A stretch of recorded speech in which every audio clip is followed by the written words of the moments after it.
ध्यान से देखना बेटा, चैप्टर का मोस्ट इंपॉर्टेंट पार्ट चल रहा है अभी, कि अगर सारी एडजस्टमेंट्स एक साथ करनी होंगी तो कैसे करेंगे। बहुत इजी, बहुत ज्यादा स्कोरिंग, बहुत ज्यादा इंपॉर्टेंट, क्योंकि सेम चीज एडमिशन में भी करेंगे, रिटायरमेंट में भी करेंगे, डेथ में भी करेंगे। समझ आएगी तो आगे भी काम आएगी। ध्यान से देखना, सीखना ये क्वेश्चन को अप्रोच कैसे करना चाहिए। क्वेश्चन को अप्रोच कैसे करना चाहिए, कहाँ से पहला स्टेप लें, कहाँ से दूसरा स्टेप लें, बी केयरफुल। तो जब क्वेश्चन को रीड करेंगे, जैसे रीड कर रहा हूं वैसे ही आप भी अपनी मार्किंग्स करेंगे, हाईलाइट करेंगे चीजों को। ABC are partners sharing profits in the, were partners sharing profits in the ratio 3:2:1 old ratio. Balance sheet as on 31st March 15 was as follows. तो जब भी आपके सामने बैलेंस शीट आए जब भी आपके सामने बैलेंस शीट आए तो सबसे पहले क्या देखना है, क्या लायबिलिटी साइड पे कोई रिजर्व है। हाँ, जनरल रिजर्व है, स्टार लगा दो, हाईलाइट कर दो। पहला क्वेश्चन अपने आप से, क्या लायबिलिटी साइड पे कोई रिजर्व है। Points to be noted, points to be noted. सबसे पहले, इज देयर एनी रिजर्व और profit on the liability side. कौन से प्रॉफिट की बात हो रही है, कौन से प्रॉफिट की बात हो रही है, अक्यूमुलेटेड प्रॉफिट। कौन से प्रॉफिट की बात हो रही है, अक्यूमुलेटेड प्रॉफिट। तो लायबिलिटी साइड पे क्या पीएनएल क्रेडिट, पीएनएल अकाउंट का बैलेंस आ रहा है, या जनरल रिजर्व, या वर्कमैन कॉम्पनसेशन रिजर्व, या आईएफआर, जो भी हमने इतनी सारी एडजस्टमेंट्स करी है, कोई भी रिजर्व है तो उसको हाईलाइट कर दो। फिर सेकंड चीज, is there any existing goodwill asset side पे। Is there any existing goodwill on the asset side. तो लाइबिलिटी साइड पे क्या ध्यान देना है कि क्या कोई रिजर्व तो नहीं है, अक्यूमुलेटेड प्रॉफिट तो नहीं है। एसेट साइड पे क्या ध्यान देना है, एग्जिस्टिंग गुडविल तो नहीं है। या फिर is there any any fictitious, any fictitious asset. क्या होता है fictitious asset, deferred revenue expenditure और accumulated loss. Is there any fictitious asset or accumulated loss on the asset side? कि asset side पे कोई accumulated loss तो नहीं है, कोई fictitious asset तो नहीं है। ये बहुत इंपॉर्टेंट है, सबसे पहले ये देखना है। तो इस केस में रिजर्व है, ना तो एग्जिस्टिंग गुडविल है, ना कोई accumulated लॉस है। सर ऐसा क्यों, देखना क्यों है हमें, ये होती हैं इम्प्लाइड एडजस्टमेंट्स। क्या होती हैं ये, इम्प्लाइड एडजस्टमेंट्स। इम्प्लाइड एडजस्टमेंट मतलब नीचे हो सकता है इनके बारे में कोई इंफॉर्मेशन ही ना हो, फिर भी आपको एडजस्टमेंट करनी पड़ेगी। इम्प्लाइड एडजस्टमेंट कि अगर कोई रिजर्व पड़ा हुआ है बैलेंस शीट में लायबिलिटी साइड, नीचे कोई इंफॉर्मेशन नहीं है, उसकी एडजस्टमेंट करनी है। It will be distributed in the old ratio. कोई अक्यूमुलेटेड लॉस है, it will be written off in the old ratio. Existing goodwill है, उसको भी राइट ऑफ करेंगे। तो ये बहुत जरूरी है, पहले ये देखना, फिर आगे बढ़ेंगे। कैपिटल बैलेंसेस हैं, 3 पार्टनर्स हैं। From 1 April they decided to share profits equally. तो ये क्या हो गया, new ratio 1:1:1। For this purpose it was agreed goodwill of the firm will be valued at 1,50,000. goodwill of the firm is 150। तो क्या है ये, एग्जिस्टिंग गुडविल या गुडविल फॉर एडजस्टमेंट पर्पस। ये एग्जिस्टिंग गुडविल नहीं है, ये गुडविल है एडजस्टमेंट पर्पस के लिए। और चेंज इन पीएसआर में गुडविल की एडजस्टमेंट एंट्री क्या होती है, very good, gaining partners capital account debited to sacrificing partners capital account. तो हम वर्किंग नोट्स में कैलकुलेशन करेंगे कौन है गेनिंग पार्टनर, कौन है sacrificing partner. Next, land will be revalued at 80,000। तो लैंड की वैल्यू 50,000 है, एडजस्टमेंट है, पहले तो स्टार लगा देंगे। फिर क्या हो रहा है, इंक्रीज हो रहा है एसेट, क्या करेंगे, credited to revaluation account. Building to be depreciated by 6%, building star लगा देंगे, वैल्यू गिर रही है, डेबिटेड टू रीवैल्यूएशन अकाउंट। कोई doubt, creditors of 6,000 were not likely to be claimed. Creditors 6,000 not likely to be claimed. Decrease in creditors, decrease in liability. फायदा या नुकसान? फायदा हो रहा है, प्रॉफिट हो रहा है, तो रिवैल्यूएशन में डेबिट या क्रेडिट? गुड, तो credited to revaluation account. Clear? Question के requirement, prepare revaluation account, capital account and balance sheet. अब ध्यान से देखना, अभी तो क्वेश्चन बस रीड करा है, रीड करते टाइम आपको ये सब मार्किंग कर लेनी है. अच्छे से 5-10 क्वेश्चंस कर लिए, खत्म चैप्टर. अच्छे से मतलब ढंग से समझ के. चलो अब अप्रोच कैसे करना है. आपको पहले तीनों फॉर्मेट्स बनाने हैं, उसके बाद क्वेश्चन शुरू करना. ये गलती मत करना कि पहले रिवैल्यूएशन अकाउंट बना लेंगे, फिर देखेंगे मैच करा कि नहीं करा, फिर कैपिटल अकाउंट बना लेंगे, फिर देखेंगे मैच करा कि नहीं करा, फिर बैलेंस शीट बना लेंगे. कभी भी ऐसी गलती मत करना, कभी भी गलती मत करना. ये साइमल्टेनियसली क्वेश्चन को अप्रोच करना. जैसे जैसे जो जो एडजस्टमेंट, जहां आप पहले फॉर्मेट बना लेंगे तीनों. रिवैल्यूएशन अकाउंट बना लेंगे, left hand side is the debit side, right hand side is the credit side. तो ये कहां बन जाएगा? Page 1, first half. First half of the page क्या हो जाएगा? Revaluation account. Page 1 second half of the page क्या हो जाएगा? Partners capital account. जितने पार्टनर्स हैं, again left hand side is the debit side, right hand side is the credit side. कितने partners हैं? 3 पार्टनर्स हैं, एबीसी. तो कैपिटल अकाउंट का फॉर्मेट क्या होगा? Particulars ABC, particulars ABC. जितने पार्टनर्स उतने अमाउंट के कॉलम बन जाएंगे कैपिटल अकाउंट में. जितने पार्टनर्स उतने अमाउंट के कॉलम बन जाएंगे capital account. Page 2 will be the balance sheet. Page 2 will be the balance sheet. Liabilities amount, assets amount. Balance sheet as at कब हो रहा है ये सब? 1 अप्रैल. ईयर क्या है? 1 अप्रैल 2015. तो 1 अप्रैल जिस दिन पे प्रॉफिट शेयरिंग रेशियो चेंज हो रहा है उस दिन की बैलेंस शीट बनती है. इसमें कोई डेबिट क्रेडिट नहीं होता.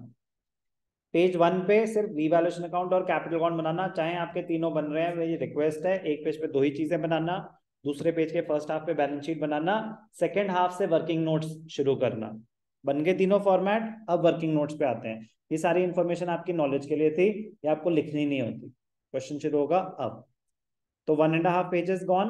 अब आपका वर्किंग नोट. अब ध्यान से देखना बेटा, what adjustments are to be made at the time. तो क्वेश्चन को अप्रोच कैसे करना है, किस सीक्वेंस में करना है. What adjustments are to be made at the time of reconstitution? Step 1. Step 1. Ratio calculation. Ratio calculation. New ratio, gaining ratio, sacrificing ratio. First step would be ratio calculation. Step 2, treatment of goodwill. Step 3, treatment of reserves, accumulated profits, losses. Step 4, revaluation of assets and liabilities. उसी sequence में करेंगे. Step 1, ratio calculation. तो हमें चाहिए calculation of sacrificing ratio and gaining ratio. Old ratio. Partners का नाम क्या है? एबीसी. यही है ना? ABC. 3:2:1. New ratio equal. Old ratio 3:2:1. New ratio 1:1:1. Sacrificed profit share. Sacrificed profit share is equal to old ratio minus new ratio. अगर आप sacrifice कर रहे हो तो old minus new. A old ratio क्या था? New ratio 1/3. तो 6, 3 minus 2 क्या आ जाएगा? 1/6. B 2/6 minus 1/3. 2 minus 2, 0. C 1/6 minus 1/3. 6. 1 minus 2. तो ये क्या आ गया? -1/6. तो हम क्या निकाल रहे थे? सैक्रिफाइस प्रॉफिट शेयर या सैक्रिफाइसिंग रेशियो. अगर सैक्रिफाइसिंग रेशियो नेगेटिव आ रहा है, इसका मतलब पार्टनर गेन कर रहा है. कोई doubt? Step 2, treatment of goodwill.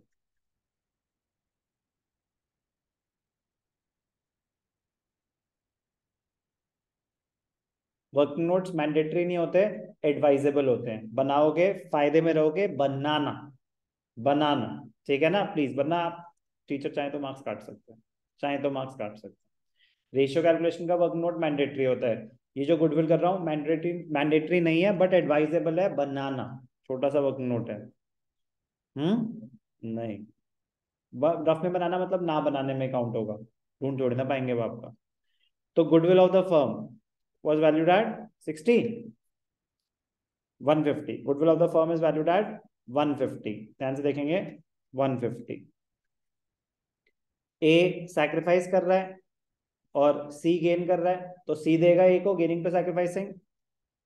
तो एज शेयर 150, 1/6 था, 6 2 12, 25,000। C's share 25,000। तो सी है गेनिंग पार्टनर, सी है गेनिंग पार्टनर, तो ये क्या हो जाएगा, डेबिट। ए है सैक्रिफाइसिंग पार्टनर, इसको कर देंगे क्रेडिट। कोई डाउट? अब क्वेश्चन शुरू होगा, ये वर्किंग नोट से अब क्वेश्चन शुरू होगा। तो आपने पहले बनाया रिवैल्यूएशन कैपिटल काउंट, सबसे पहले कौन सा बैलेंस दिखा देंगे, कैपिटल दिखा देंगे, ए बी सी 1,50,25। सबसे पहले आएगा क्रेडिट साइड पे ओपनिंग बैलेंस, मतलब ओपनिंग इन द सेंस कि on the date of reconstitution पहले से कैपिटल बैलेंस क्या था, उसको बोलते हैं बाय बैलेंस बीटी। ए का क्या था 1,50,25, बी का क्या है 50, सी का क्या है 25। कोई भी डाउट? अब ध्यान से देखना, step 1 ratio calculation done. Step 2 treatment of goodwill. तो ट्रीटमेंट ऑफ गुडविल में दो चीजों का ध्यान रखना है, एक तो जो हम एडजस्टमेंट कर ही रहे हैं, दूसरा कोई एग्जिस्टिंग गुडविल तो नहीं है, वो हम चेक कर चुके हैं नहीं है, तो सिर्फ गुडविल की एंट्री क्या होनी है, गेनिंग टू सैक्रिफाइसिंग।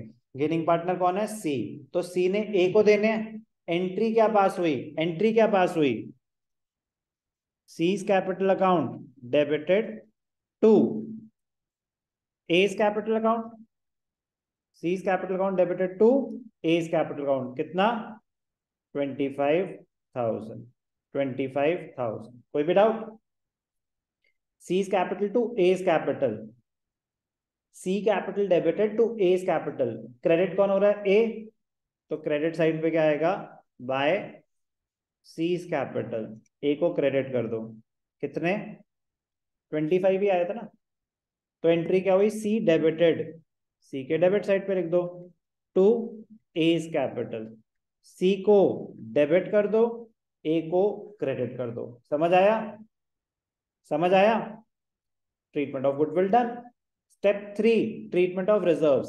सिर्फ जनरल रिजर्व है, कुछ मेंशन नहीं है, तो क्या करेंगे, ओल्ड रेशियो में डिस्ट्रीब्यूट कर देंगे। ओल्ड रेशियो 3:2:1, तो ये आ जाएगा यहाँ पे, क्या हो जाएगा, bye general reserve, bye general reserve 3:2:1 कितना 30,000 था, 3:2:1, 15 10 5, 3:2:1। ट्रीटमेंट ऑफ रिजर्व्स डन, और कोई रिजर्व नहीं है, कोई अक्यूमुलेटेड लॉस नहीं है, कोई फिक्टिशियस एसेट नहीं है। Next revaluation of assets and liabilities. Revaluation, debit items को देखें अगर, तो ये है डेबिटेड टू रीवैल्यूएशन। तो बिल्डिंग में क्या हो रहा है, बिल्डिंग में डेप्रिशिएटेड बाय 6%, तो 6 5 जा, तो यहाँ पे क्या आ जाएगा डेबिट साइड पे to building, revaluation account debited to building 6%, 6 5 जा 3,000। क्रेडिट आइटम्स, लैंड, लैंड 80 मतलब 30,000 से बढ़ गई, तो रिवैल्यूएशन क्रेडिट कर देंगे, क्रेडिट साइड पे आ जाएगा बाय लैंड है, land and building, by land है, कितने से बढ़ गई वैल्यू 30,000। क्रेडिटर्स, क्रेडिटर्स की वैल्यू गिर गई, क्रेडिटर्स की वैल्यू गिर गई, कितने से 6,000 से, कितने से 6,000 से, तो बाय क्रेडिटर्स की वैल्यू गिर गई, वो भी आपका प्रॉफिट है, तो क्रेडिटर रिवैल्यूएशन में क्रेडिट साइड पे आएगा बाय क्रेडिटर्स 6,000, बाय क्रेडिटर्स 6,000। कोई भी डाउट, कोई भी डाउट? क्लियर? 36,000 क्रेडिट्स हैं, 3,000 डेबिट्स हैं, तो प्रॉफिट कितना हुआ? क्रेडिट्स माइनस डेबिट्स 33,000 का प्रॉफिट हुआ। इसमें कोई डाउट? तो क्या आ जाएगा यहाँ पे? To profit transfer to partners कौन है? A B C. कितना प्रॉफिट हुआ? 33,000। 33 का मतलब क्या हुआ? 16,500, 11,000, 5,500, 3:2:1। कोई भी डाउट? ध्यान से देखना, प्रॉफिट है, रिवैल्यूएशन प्रॉफिट आ गया, किसको मिलेगा? पार्टनर्स को। तो एंट्री क्या हुई? Revaluation to partners capital account.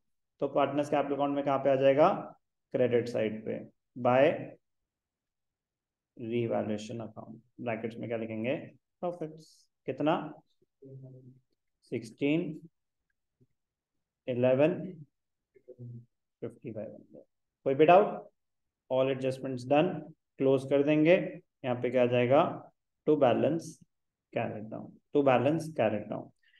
तो 125, 130, 140, 140, 156, 500। कोई डेबिट्स नहीं है, तो यही बैलेंस आ जाएगा 156, 500, 125, 130, 140, 156, 500।